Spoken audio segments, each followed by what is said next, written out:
Hello from the Flanagan Homestead. This is a particularly exciting day for me and exciting to put this video out. This is a system I've been working on for a little while. I have been putting in a water system. I have no well, I have no electricity. I found a spring up high on my property, gathered the water, brought it down the hill to this cistern at the proper elevation, which is approximately 100 feet in elevation higher than my first campsite, which gives you hopefully about 40 pounds pressure. And then I've been putting this in, laying pipe, gluing pipe together, and I'm about to cut some pipe and glue on the last fitting so it's all connected here. And then I'm going to turn it on and pressure test it and see if it actually worked according to plan. This, I believe, is the fourth video I've done on this. If you want to see more specifics on the elevations and the different things that we did to get here, you can see my three previous videos on the Flanagan Homestead. But this one, today, we are testing the pressure and seeing if everything worked as according to plan.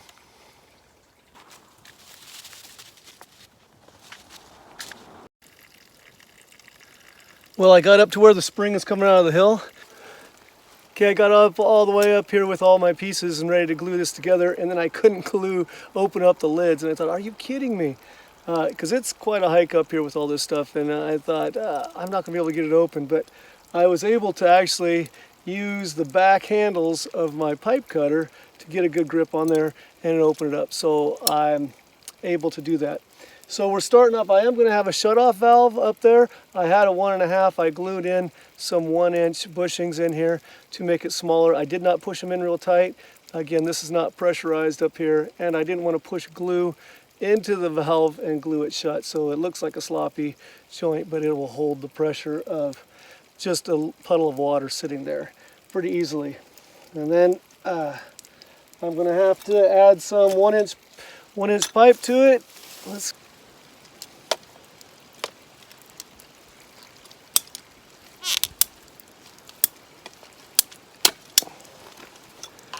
All right, now let's glue this together here. Up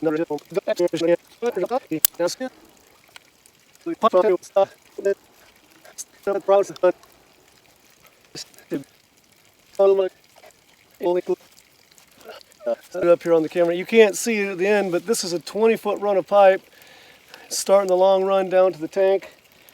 I've got the bell end here, or the female end, and then the male end will be going in there.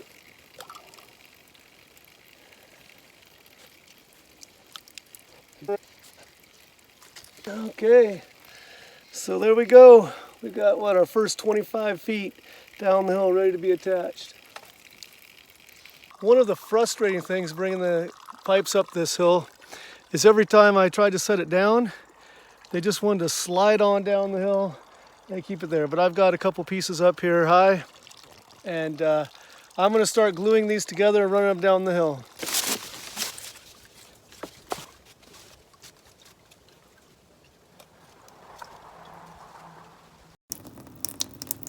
So we've got the water up here on top. We're going to go in this cap. Looking at these containers, we've got a cap and another cap on top of that. I don't think this comes out. I'm going to, for now, put a T on the end of the pipe. And I'm going to try to make this T fit right in there so water can go in, but there's not a big hole for debris and other stuff to fall in. Fortunately, on the bottom of this tank, we've got a ball valve. Shut this off so we can shut it off. You can see if open it up, the water comes out. We're going to close it off. It's going to be filling up. And this is a 2-inch PVC fitting. And I'm going to start connecting to that. Okay, yesterday I wasn't prepared to do all the gluing. Today I got a little bit of rubber gloves, keep the glue off. I got a rag. I'm a pant leg wiper, so I just tie the rag on the front, so when I go to wipe stuff off, instead of wiping it on my pants, it'll be there.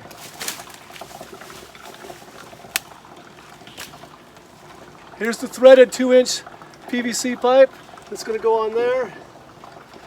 I do need to glue in a bushing that step sizes it down to 1 inch. For a second there I thought I didn't have all the right pieces, but I had bought this and stepped down to 1 1/4.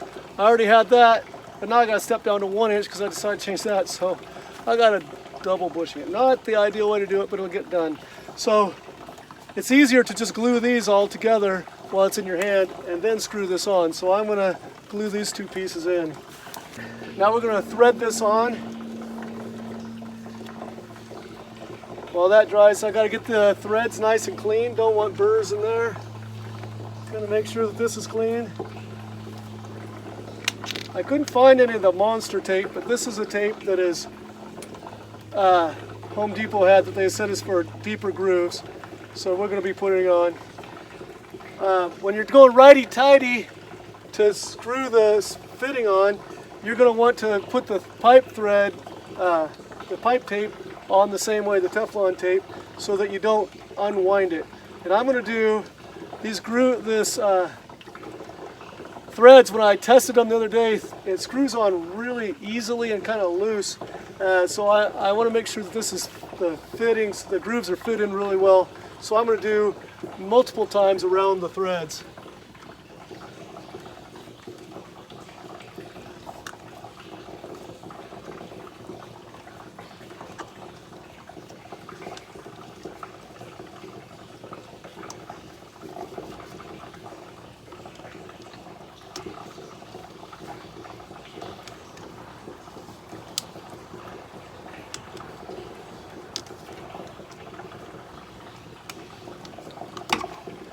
Okay, I think I did 6 times around there. It should give us a nice tight fitting.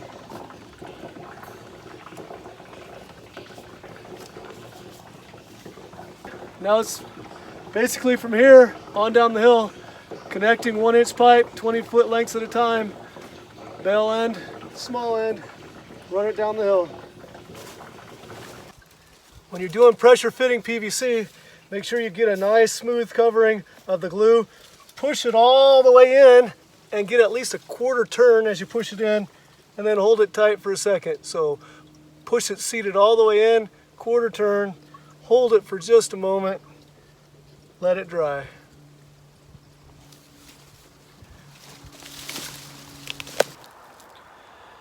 So I'm at the end of the 400 feet of PVC pipe that I have. It goes all the way from the spring to the tank to here. I'm going to hook it up so that I can put a hose at the end. So I have something here that has pipe thread on this side and hose, garden hose thread on this side. I have a PVC fitting that is going to glue on the end of my pipe here, at least now till we finish our testing. And so I've got the pipe thread side. So again, get your Teflon tape if you're doing threads. You're going to hold it on there, and you're going to spin it to the right, just like you are righty-tighty, putting it into the hole, screwing it into something tighter, and then you do a few rounds, pull hard, it pulls off, and then as you put it in, it'll fit nice and tight. And I have a couple wrenches here. I'm going to tighten this down, and then I'll just glue it on the end of the pipe. Don't need to show you how to glue again. So right now I'm standing at the very end of my 400 feet of pipe, coming down the hill. I ended right here. I want to pressure test where it would be, with the pressure right there where those logs are laying down. That is where our highest elevation campsite is going to be, or we'd like to supply water. The others are lower elevation. So we're going to need to get approximately 40 pounds pressure to 50 here, and then we'll be 50 to 60 on the lower ones, and that would be perfect. So if I pressure test right here, that's about 10 or 50 feet lower elevation, so it'd be 6 or 7 pounds more pressure. I'm excited to do the pressure test on this, but the recommendations are to let the glue dry 2 hours at least before pressure testing. And also, the spring, this late in the summer, I'm gathering about 15 gallons an hour. And so by the time we fill up this entire line with water and run a little bit out and to get pressure, we're going to run a lot of water out of there. So I'm gonna go home, get some hoses to help with the testing, probably get something to eat, come back in a couple hours. There should be enough water in the tank at that point in time, hook everything up and test it and see if we calculated everything right. According to the Spyglass app on my phone, the campsite is sitting at 365 feet elevation. The reservoir tank is sitting at just over 100 feet elevation higher. So in theory, we should be getting about 45 pounds pressure down at the campsite based on 0.43 pounds per foot for elevation gain. Brought down a hose splitter and a hose. I'm going to connect this on the end of our pipe. When I turn the water on, I'm going to open this up and flush out maybe some of the dirt and debris we had. And then this hose takes us all the way down to the level that we want. And at that point in time, we will hook up my pressure gauge that I made and we'll check pressures.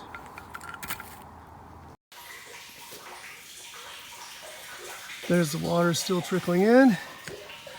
You can see after even 5 hours, it's still only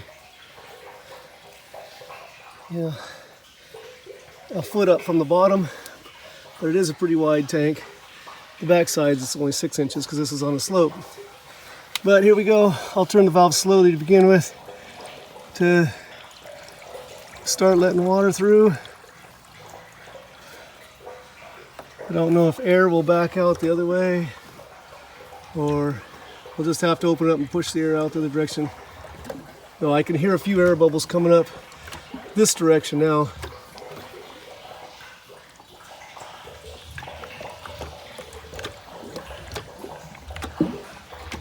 Yeah, so the air bubbles are working their way out that way. Some of the air will be out by the time I get down there, but then I'll just blow the air out the other end. Let's start letting some water out here. There's going to be some dirt and whatnot that fell in the pipes when we laid them out. We'll hopefully clear that out. I'm going to let the water out slow at first. Going to be a lot of air probably.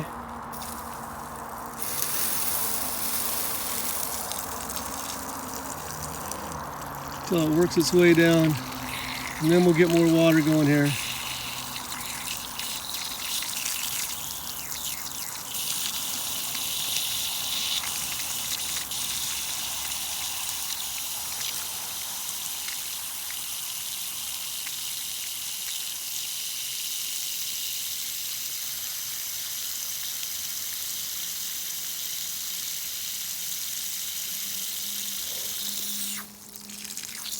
We've got very little pressure so far. I'm a little bit nervous about what we're going to be able to get here because I was expecting a lot more. We could potentially have an airlock in there because we go up and down. Okay, that's disappointingly low pressure. We could have an airlock up there because we rise and drop and rise and drop. And we haven't pushed that through yet. We could have pushed a rock through, but I don't think that's the case. I'm gonna open this up and see if there's something that was holding that back. Okay, as you can now see, no, there's not much pressure here. Wet. Oh, there's more than I thought. I don't know how that was caught on video, but I opened a valve down here, or I took this end off because something was blocking it, and it just started gushing on me. Well, I don't know how much we got of that on video, but this hole is too small. There must have been something blocking it. Wasn't letting the pressure through or stuck here, so I took the hose off here and all of a sudden it just started bursting out. We got whatever was blocking it out of the way. I kept trying to put the hose back on and I couldn't because there's too much pressure. So finally I did the smart thing, which you could do if you need to put a hose on while the water's running. Release the fitting, and then the pressure of the water goes through there and then you can screw it back on. But obviously that didn't happen before I got too wet. And obviously here, you can see we have some pressure now. Okay, I'm gonna hook up my pressure gauge here and we'll test it on this section of the hose and then we'll go further down. So what this is just fittings. I made this pressure gauge years ago when I was creating a irrigation system And we didn't want to have to put a pressure tank on. We wanted to go from a pond and just pressurize. So I had to do a lot of calculations to get the right pressure. And then we tested it, turned the pump on, and had this here. So we have two different valves so we can test the pressure after we let water through and shut it off. And then we can have 4 or 5 gallons per minute flowing out, whatever, and see if we can keep the pressure up. So that's why we have two different things. The pressure gauge itself, I bought it where I bought my pool supplies and my filter stuff. So anyway, that's where I got this one, but you can find it other places. So we're gonna stick this on here.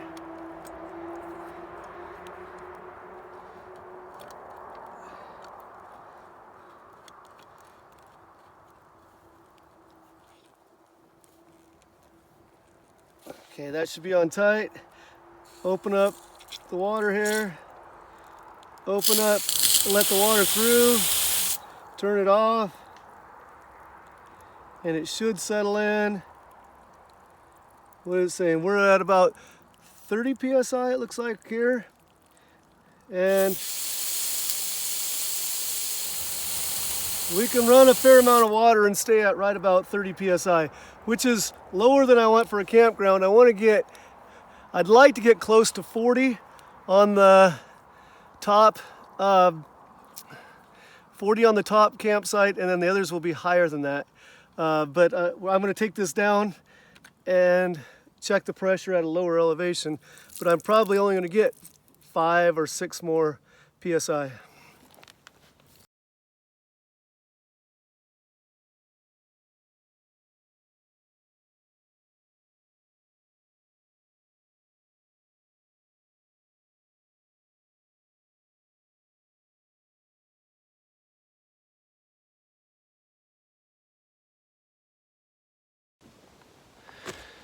Okay, so now I've got it hooked up on the bottom of the hose. Those 2 maples that you see in the background, that's going to be our highest elevation campsite that I'm going to want to have access to water to. So I was hoping to get to right at 40 psi. I'm reading 33, 32 right now. It goes, I could run some water out, it still holds. Turn it off. It's wavering. We're at 32, 33 psi. I was hoping for more than that. I'll be honest with you, it sure, although the gauge is saying 32, 33, it feels like a lot more than that. And trying to put a thumb over it and slow down the pressure, I don't know, it feels like a lot more than 30 psi, but it's not what the gauge reads. But I can tell you just from doing this, we can hook up a spigot, a faucet, a shower, whatever it is we want to do here.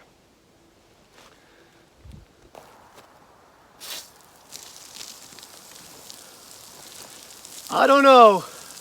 Maybe the pressure gauge has been sitting in the shelf for too long. It's been a couple years and it's not accurate, but this sure seems like I'm getting at least 30 psi out, 40 psi out of here. And the elevations I took, unless they were wrong, I should be at least 40 psi. But this will work either way.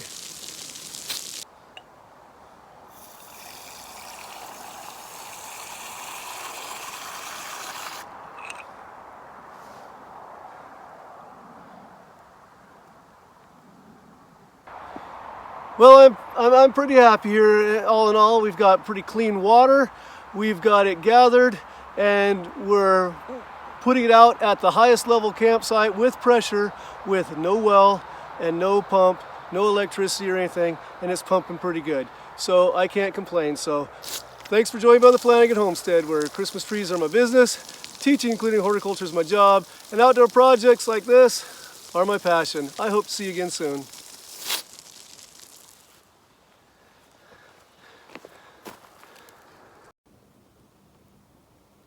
Here's the end of my pipe. Here we go up the hill. Let's check out and see what we've done.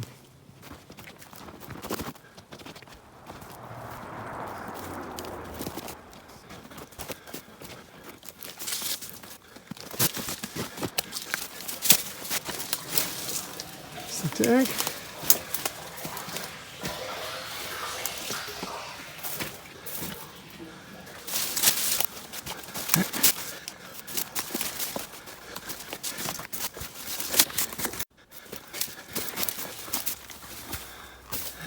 our spring.